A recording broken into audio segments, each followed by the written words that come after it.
Hello everyone, welcome back to your channel info with नॉट सिंह। तो देखिए, आज हम लोग पढ़ेंगे क्लास 18 मिडवाइफरी का बहुत ही इम्पोर्टेंट क्वेश्चन है।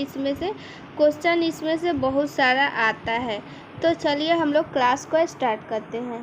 तो चलिए, इससे पहले हम लोग सारा क्वेश्चन देख चुके थे। ये है अगला क्वेश्चन है, इम्पोर्टेंट क्वेश्चन है कि निम्नलिखित में से कौन सा एक हार्मोनल गर्भ निरोधक का उदाहरण है।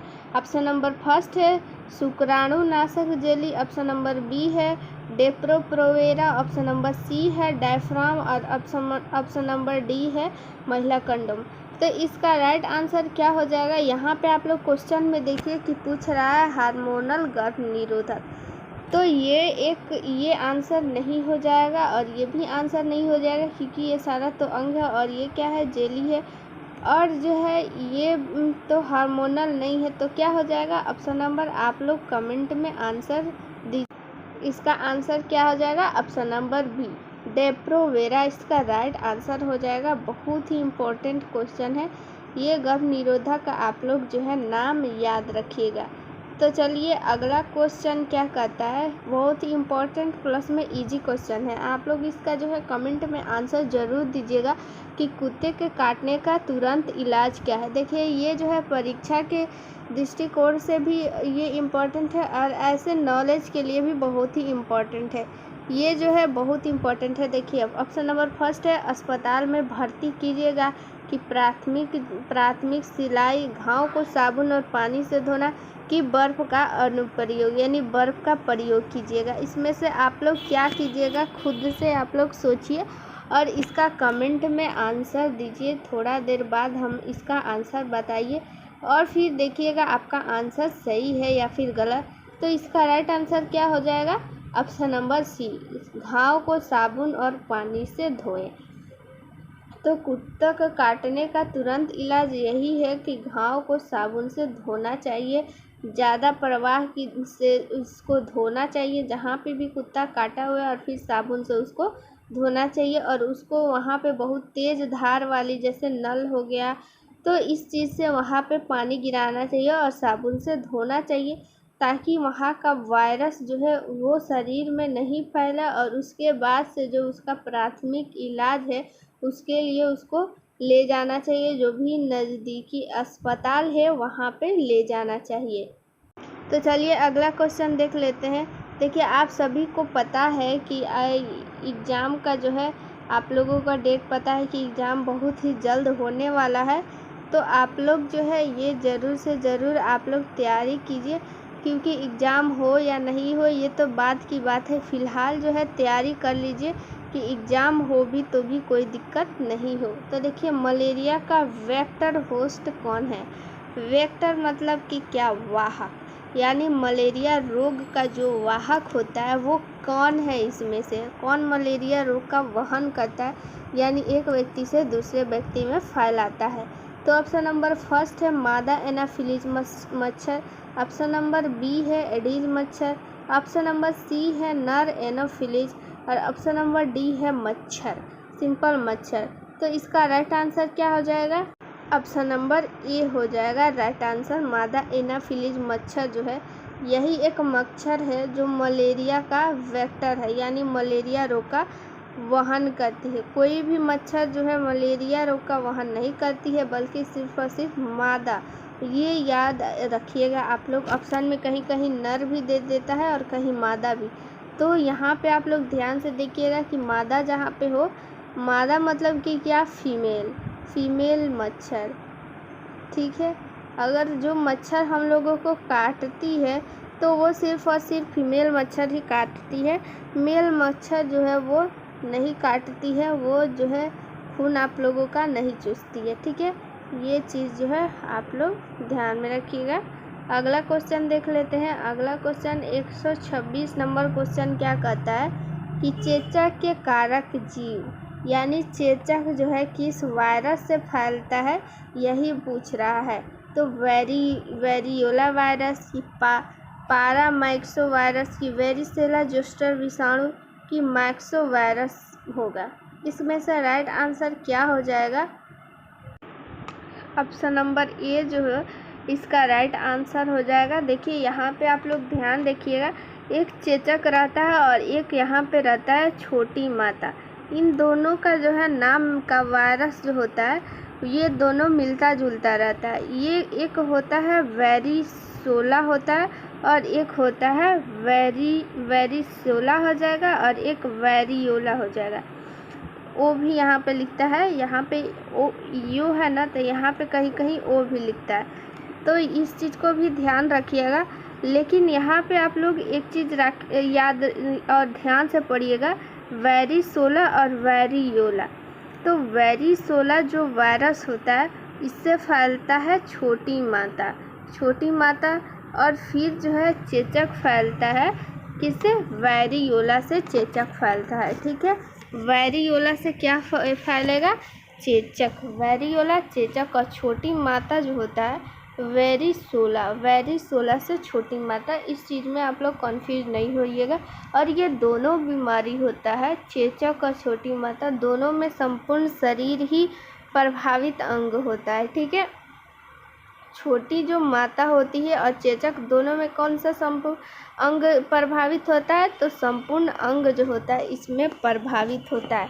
लेकिन इसमें अंतर यही होता है कि चेचक में जो होता है वो तेज बुखार आता है, लेकिन छोटी माता है, नाम से ही स्पष्ट है छोटी है, तो उसमें छोटा बुखार आएगा, यानी कि हल्का बुखार आएगा, शरीर पर लाल दाना ये सब जो है निकलेगा, ये याद रखेंगे। ठीक है, चलिए अगला क्वेश्चन देख लेते हैं।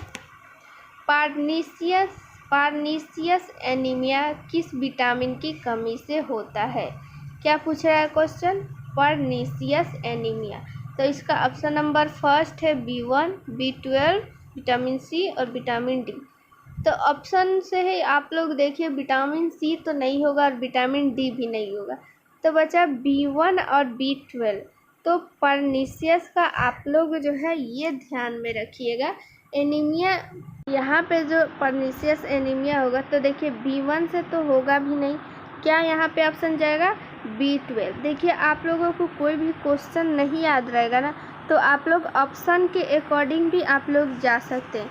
जैसे सबसे पहले छांटिए कौन कौन सा होगा, कि डी भी नहीं होगा, सी भी नहीं होगा। B1 ये हो गया थायमिन, तो इससे क्या होता है, बेरी रोग होता है, तो बच गया क्या B12। अगर आप लोगों को नहीं भी याद रहेगा कि पर्नीसियस एनीमिया किस विटामिन की कमी से होता है, तो आप लोग जो है उसका ज़रूर से ज़रूर क्या पढ़िएगा, इसका ऑप्शन, इस ऑप्शन के हिसाब से भी आप लोग इसका आंसर दे सकती हैं।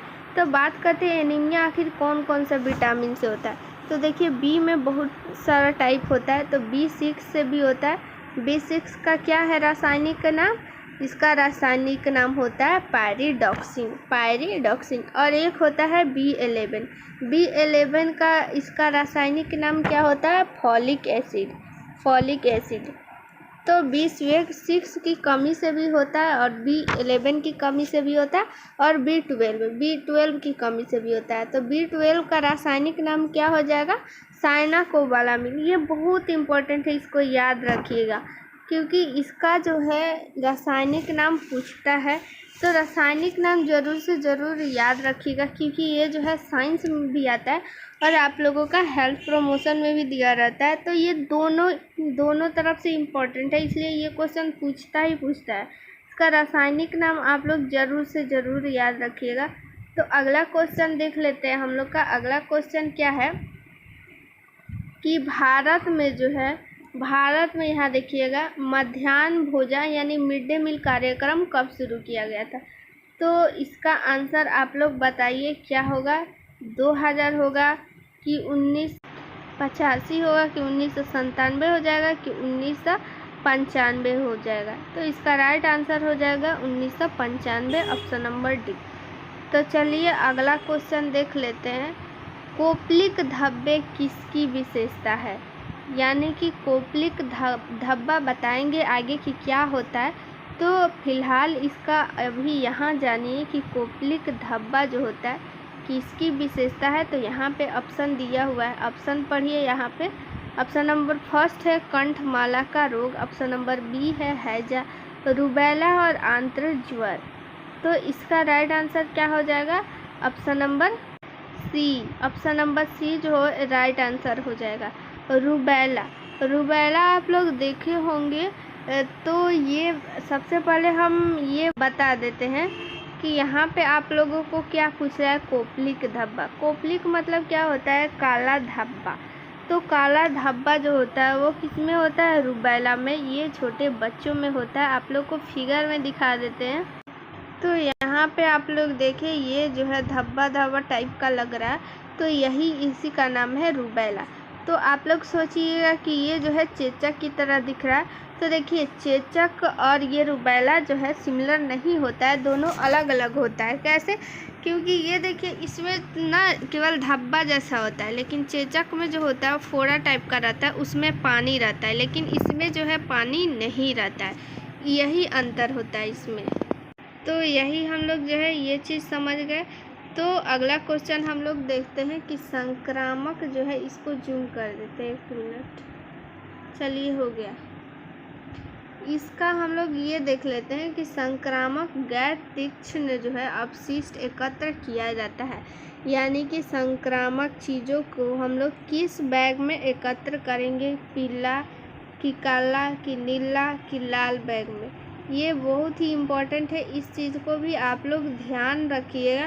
कितने प्रकार का बैग होता है, किस चीज़ में कौन सा जो है चीज़ रखते हैं। तो इसका राइट आंसर क्या हो जाएगा, पीला। देखिए, पीला जो बैग होता है ना, तो उसमें जो भी हम लोगों का संक्रामक चीज़ें रहता है वो रखाता है, या फिर किसी भी बॉडी का जो ऑर्गन होता है वो रखाता है। इस चीज़ को याद करने का सबसे आसान तरीका देखिए हम बताते। पीला पीला से आप लोग याद रखिएगा प्लेसेंटा। प्लेसेंटा, प्लेसेंटा क्या है, एक ऑर्गन है, बॉडी ऑर्गन वो हो गया ना। तो और ये क्या हो जाएगा, एक संक्रामक भी है, बाहर रखा जाएगा, तो ये क्या हो जाएगा, संक्रामक भी है। तो पीला से हम लोग याद रखेंगे कि प्लेसेंटा। प्लेसेंटा से हम लोग याद आ जाएगा कि हम लोग इसमें क्या रखते हैं, बॉडी ऑर्गन और जो भी संक्रामक चीज़ होता है वो। और काला चीज़ में देखिए क्या रखते हैं, काला चीज़ में जो भी जिसको हम लोग रिसाइकल कर सकते हैं। रिसाइकल मतलब जो भी संक्रामक नहीं होता है।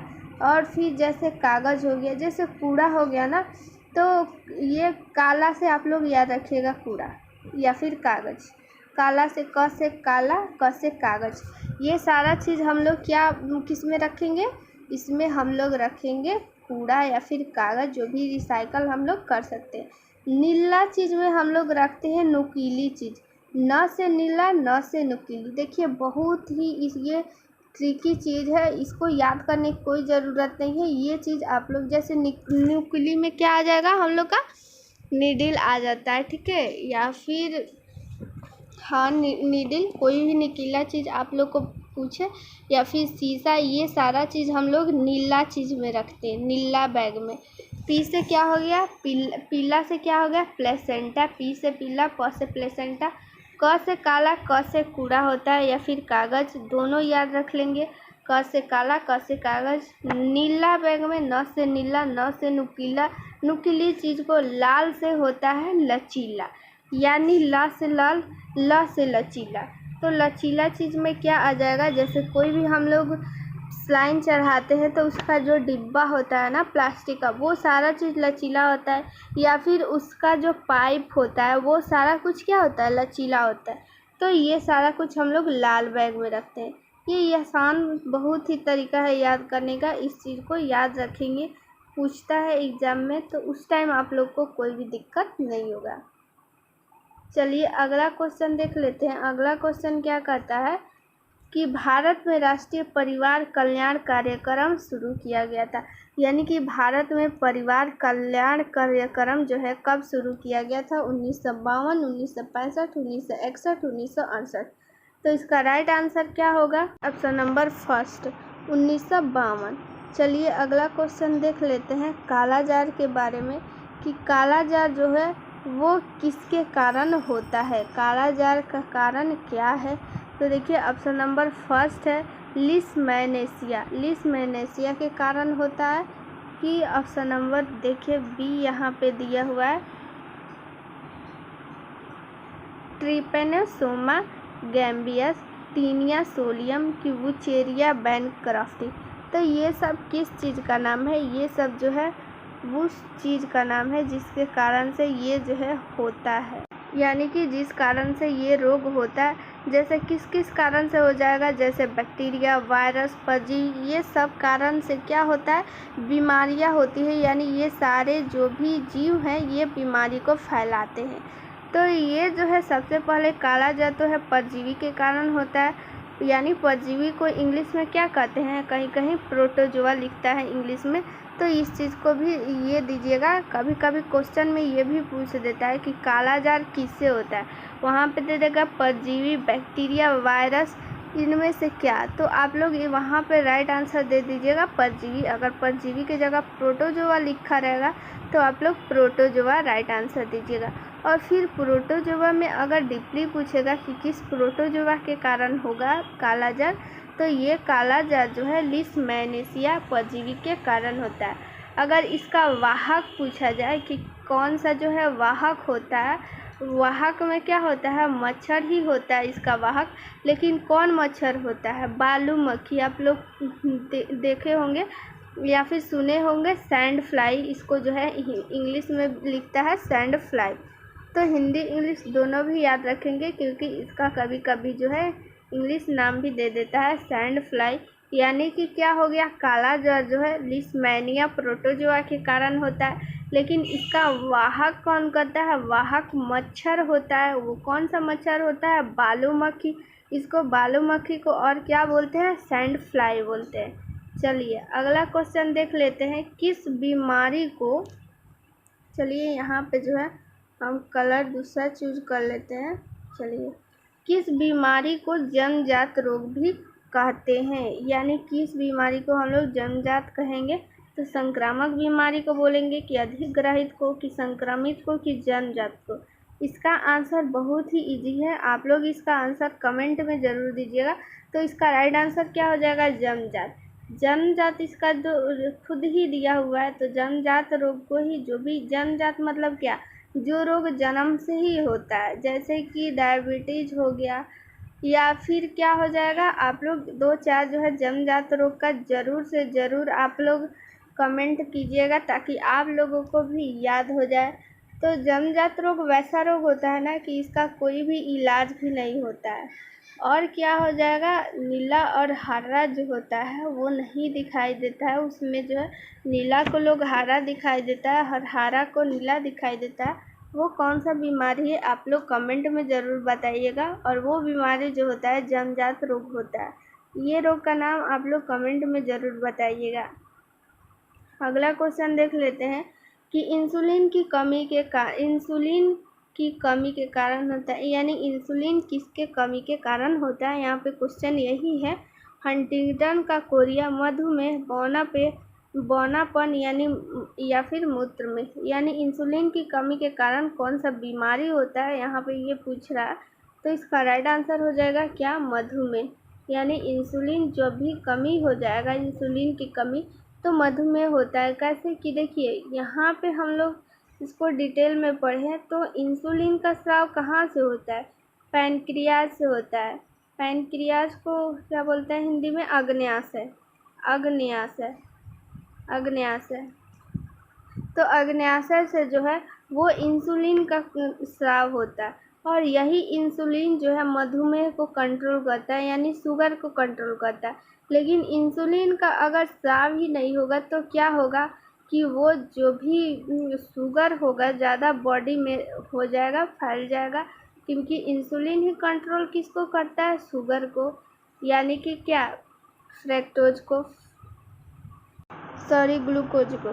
तो ग्लूकोज को कंट्रोल कौन करता है, इंसुलिन हार्मोन। तो इंसुलिन हार्मोन का स्राव ही नहीं होगा तो वो ग्लूकोज जो है हमारे शरीर में उसकी मात्रा बढ़ जाएगी। तो मात्रा बढ़ जाती है तो जिससे हम लोगों को क्या हो जाता है, मधुमेह यानी शुगर का रोग हम लोग बोलते हैं। तो ये बीमारी हम लोगों को हो जाएगी, इस चीज़ को हम लोग याद रखेंगे। और ये एक क्वेश्चन जो है पूछा हुआ क्वेश्चन है, जो भी 8853 में एग्ज़ाम हुआ था ना, तो ये क्वेश्चन पूछा हुआ था कि इंसुलिन जो होता है, इंसुलिन का स्राव जो होता है, ये तो पता है कि किससे होता है, किससे होता है? आग्नेयाशय से। आग्नेयाशय के किस भाग से? लैंगरहैंस द्वीपिका से। लैंगरहैंस द्वीपिका से।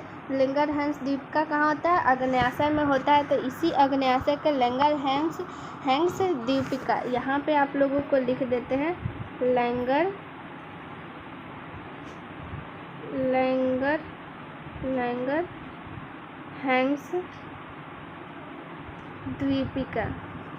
द्वीपिका। तो लैंगरहैंस द्वीपिका किसमें हो गया? आग्नेयाशय में हो गया, यानी पैंक्रियाज में हो गया।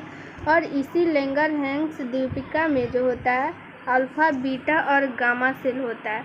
तो इसमें से जो इसमें ऑप्शन ये दिया हुआ था कि मधुमेह जो होता है किस सेल से होता है, किस सेल से स्रावित होता है।